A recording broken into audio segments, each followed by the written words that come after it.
Selamat pagi, Smart Students. Kembali berjumpa dengan Miss di video pembelajaran IPS kelas 6. Oke, Smart Students, kita akan kembali ke buku ESPS IPS kelas 6 bab 2. Bab 2. Perubahan sosial budaya dalam rangka modernisasi bangsa Indonesia.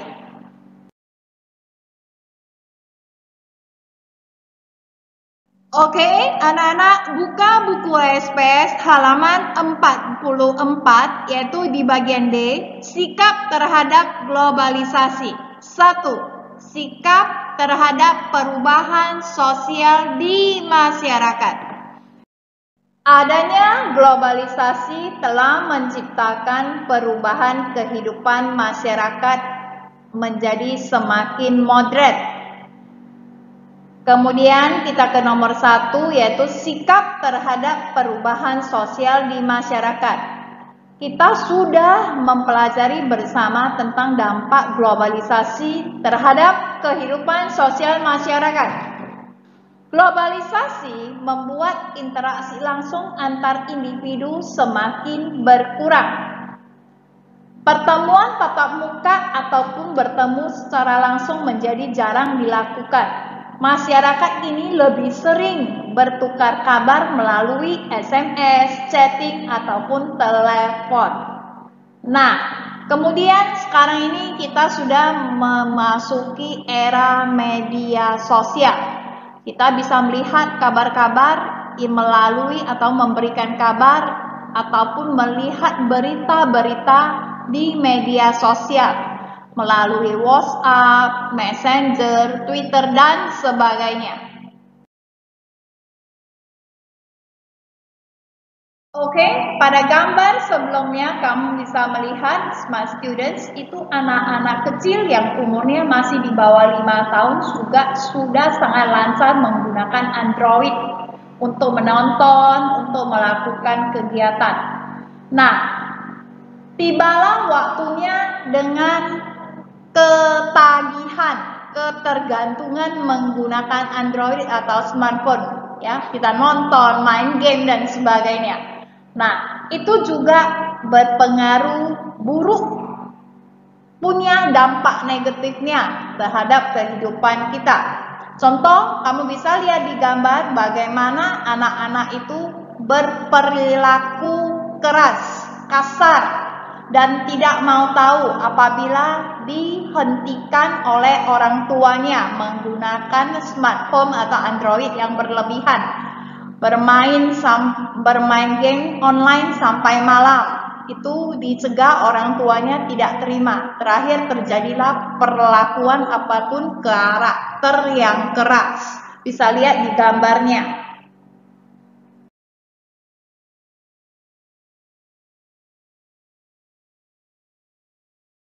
Kita mengurangi penggunaan smartphone atau Android.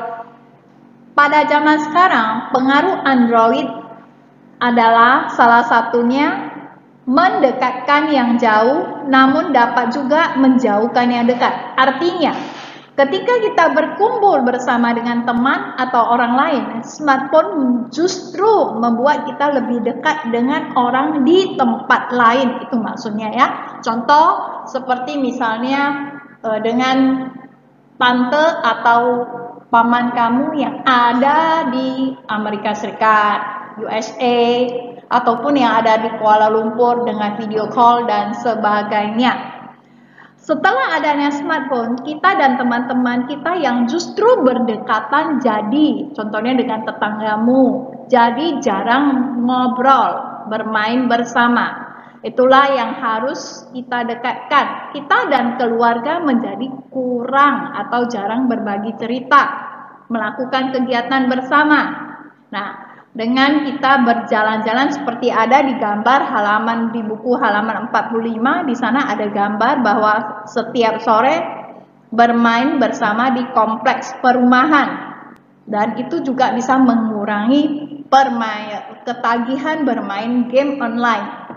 Nah, di game online yang dampak negatif yang bisa kita petik adalah menjadi kekerasan ataupun menggunakan karakter dengan pakaian tidak sesuai pada usia kita. Akibatnya, rasa saling menyayangi di antara kita dengan tetangga menjadi berkurang dan kita menjadi dewasa sebelum waktunya.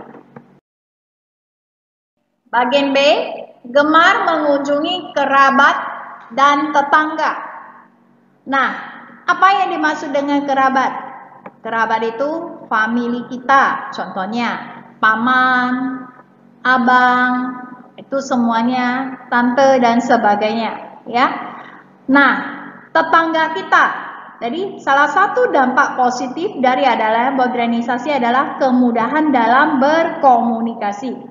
Kita dapat berkomunikasi dengan orang lain di mana saja dan kapan saja melalui smartphone dengan sambungan internet.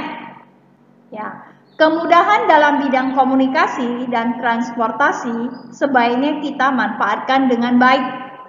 Seperti digambar pada hari raya atau hari libur, kita dapat mengunjungi rumah tetangga atau kerabat kita. Dengan begitu, rasa silaturahmi, rasa persaudaraan kita dengan tetangga dan kerabat akan dapat berjalan dengan baik. Cara kita menentukan sikap di bawah pengaruh globalisasi adalah menyeleksi. Menyeleksi artinya memilih budaya asing yang masuk ke dalam budaya kita. Jadi kita harus memilih memilih dengan bijak, mana yang cocok dengan kehidupan kita di Indonesia. Ya. Kemudian yang B, tidak meninggalkan nilai-nilai luhur budaya bangsa kita. Contoh, nilai-nilai luhur bangsa Indonesia adalah bersifat gotong royong, tolong menolong dan sebagainya. Itu nilai-nilai luhur yang tidak boleh kita lupakan.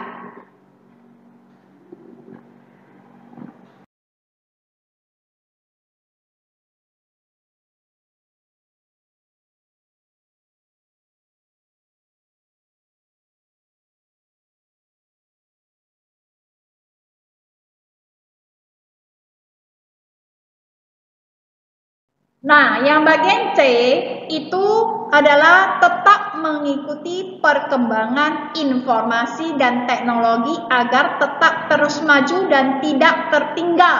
Jadi misalnya ada ilmu-ilmu pengetahuan ataupun teknologi yang baru, kita harus siap belajar. Siap belajar, siap menerima pembaharuan, siap untuk menyediakan diri, menyediakan waktu untuk siap maju ke depan. Bagian D, menumbuhkan budaya dan sikap budaya global serta mandiri, kreatif, optimis dan terbuka. Nah, optimis itu kita harus pantang menyerah. Apabila kita gagal, kita coba lagi. Kreatif, kita harus bisa berpikir dengan kreatif. Bagaimana membuat sesuatu hal yang baru itu lebih gampang, supaya lebih mudah kita mengerjakannya. Ya, kemudian terbuka menerima hal-hal yang baru, kita belajar hal-hal yang baru. Contoh seperti yang ada di sekeliling kita selama ini belajar mengenai Telegram, kita belajar mengenai YouTube. Nah, nanti untuk kedepannya kita akan belajar di Google Classroom. Ya, anak-anak.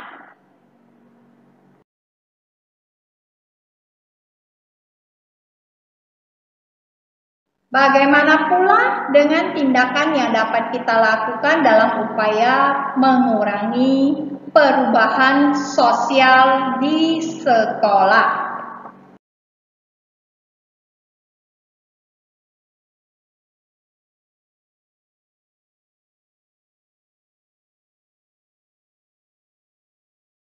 Jawabannya adalah mengurangi penggunaan Android atau smartphone secara langsung.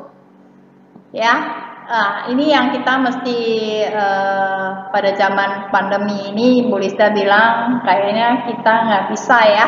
Kita tidak bisa menggunakan saran ini. Karena pada zaman sekarang ini kita belajar aja secara online dengan handphone, dengan daring dan sebagainya. Justru kita lebih banyak lagi menggunakan Android atau smartphone.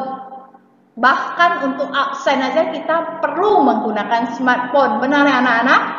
Nah, berkumpul secara langsung bersama teman di sekolah. Ini juga kita tidak bisa melakukannya sekarang karena pandemi ini, ya. Kemudian bermain bersama di taman bermain sekolah waktu istirahat. Ini juga kita tidak bisa bermain bersama pada zaman sekarang ini. Kita masih belajar di rumah, ya.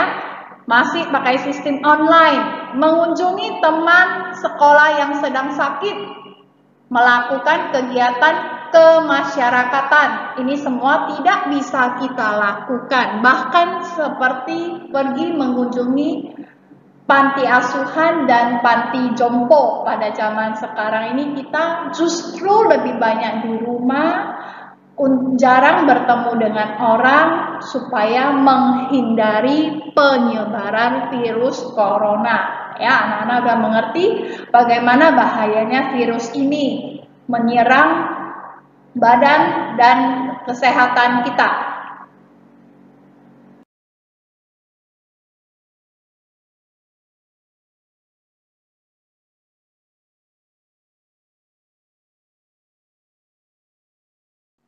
Oke, kegiatan kemasyarakatan dapat menjadi ajang atau tempat bertemunya para warga. Setiap warga, baik anak-anak, remaja, maupun orang dewasa memiliki kesibukan masing-masing.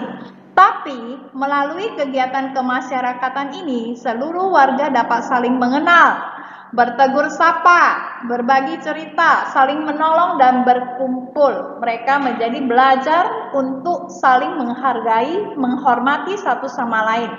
Contohnya, seperti ketika tetangga membutuhkan bantuan. Nah, dengan cepat dapat diketahui dan lebih senang membantu.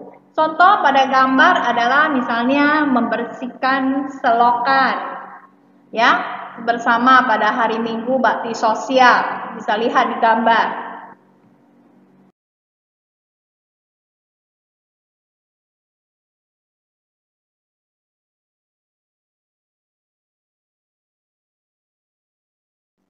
Nah, anak-anak, dalam dampak globalisasi terhadap kehidupan budaya yang kita pelajari meliputi perubahan gaya hidup, makanan, pakaian.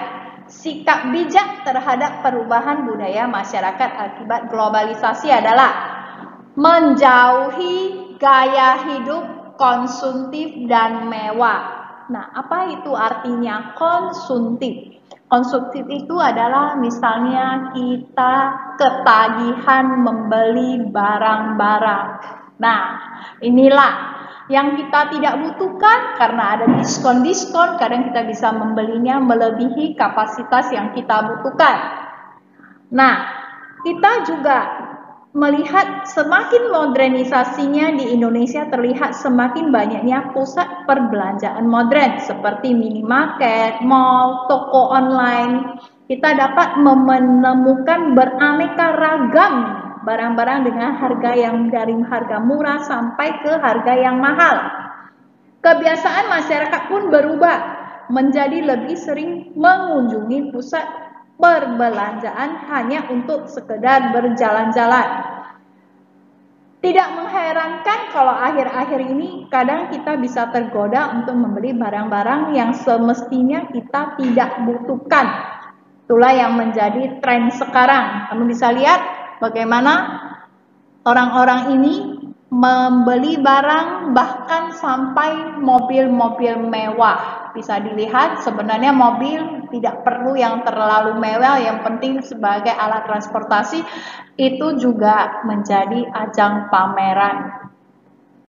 Gaya hidup konsumtif juga ditunjukkan dengan mengoleksi barang-barang mewah untuk menaikkan gengsi seperti yang ada di gambar. Ya, mobil-mobil mewah, Bu Lista bilang.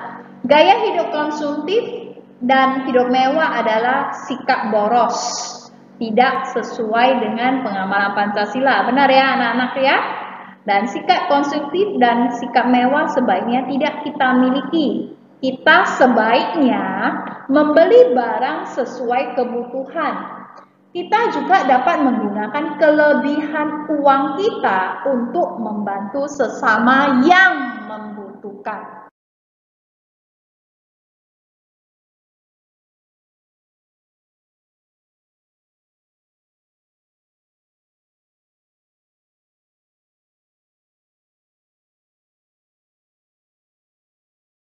Oke, bagian B, lebih mencintai budaya bangsa sendiri daripada budaya asing. Nah, budaya bangsa sendiri itu apa, Miss?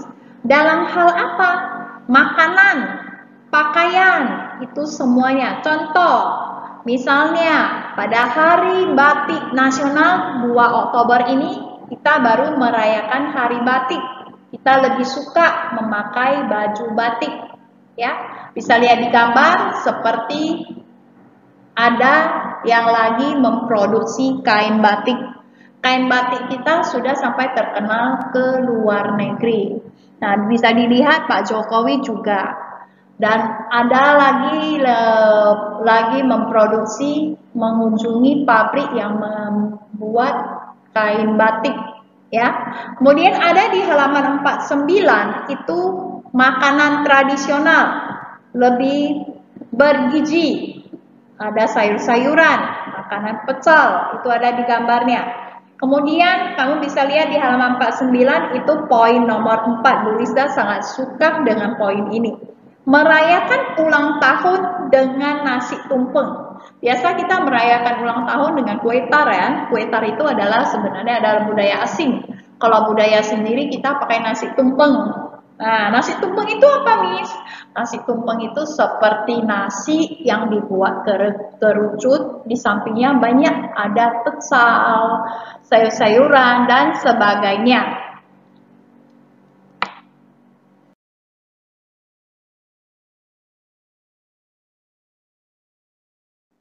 Oke, pada gambar berikutnya kita bisa lihat bahwa dalam dampak negatif globalisasi bidang budaya yang dapat kita lihat dengan produksi-produksi kita, dampak positif dan dampak negatifnya ada. Nah, dampak positifnya kita bisa lihat barang-barang kita yang seperti souvenir yang ada di gambar itu kipas kita jual ke luar negeri. Kita ekspor keluar. Kemudian baju-baju batik juga sama, ya. Sepatu-sepatu buatan dalam negeri juga, seperti kepala negara kita Pak Jokowi, Presiden RI juga menggunakan barang-barang buatan dalam negeri. Itu yang ditunjukkan dengan sikap lebih mencintai budaya bangsa sendiri daripada budaya asing.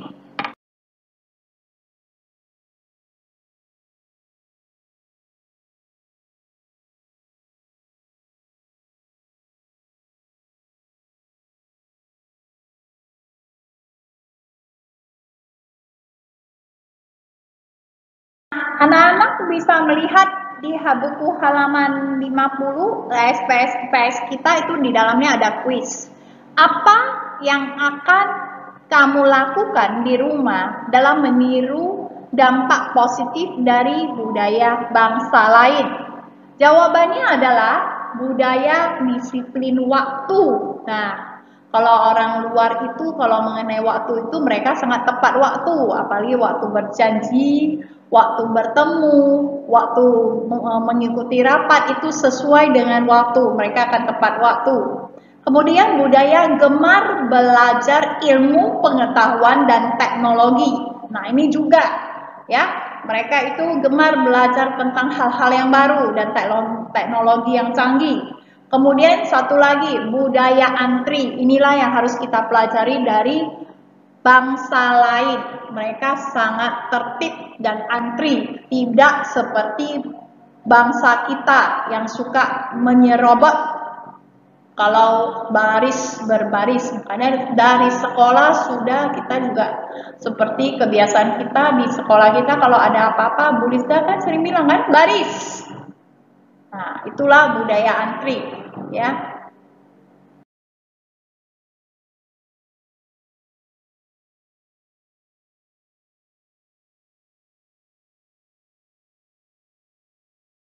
Berikutnya di halaman 50 juga itu ada kuis yang nomor 2. Sebutkan 2 contoh sikap yang menunjukkan dirimu merupakan seorang siswa yang mencintai produksi dalam negeri. Jawabannya, kita merasa bangga menggunakan produksi buatan dalam negeri. Contoh, kita memakai sepatu sekolah buatan dalam negeri, memakai tas sekolah buatan dalam negeri, dan membantu ibu memasak makanan tradisional. Dan makan makanan tradisional juga. Contoh, suka makan gado-gado, pecel, itu adalah makanan tradisional bangsa Indonesia. Dan makanan-makanan itu kadang kalau misalnya kita mengadakan perjamuan di konsulat-konsulat yang ada di luar negeri, makanan itu juga disajikan sebagai makanan penghidang.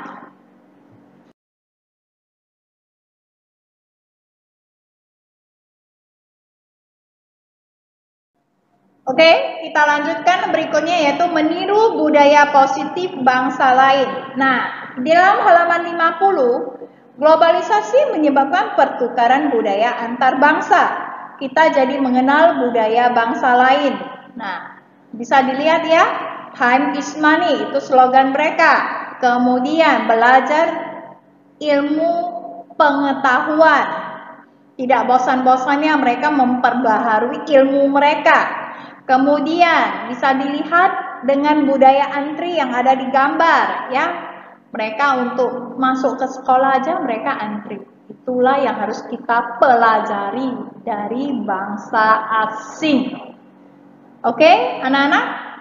Di halaman 50, sekarang kita ke halaman 51 di buku SPS kita. Sikap mencintai barang buatan dalam negeri. Nah, di sini juga lebih memilih barang buatan dalam negeri daripada buatan luar negeri. Merasa bangga menggunakan barang buatan dalam negeri. Memuji kualitas. Anak-anak mengerti artinya kualitas? Artinya mutu. Barang buatan dalam negeri, ya. Kalau kita menggunakan barang produksi dalam negeri, berarti kita turut membantu para pekerja ataupun pegawai yang bekerja di bidang ini, ikut serta juga menciptakan lapangan pekerjaan untuk mereka dan memperkuat ekonomi dalam negeri. Oke, sekian pembelajaran kita, yaitu dari bagian awal itu, yaitu di bagian D, sikap terhadap globalisasi. Oke, tunggu untuk video selanjutnya. Bye bye, see you.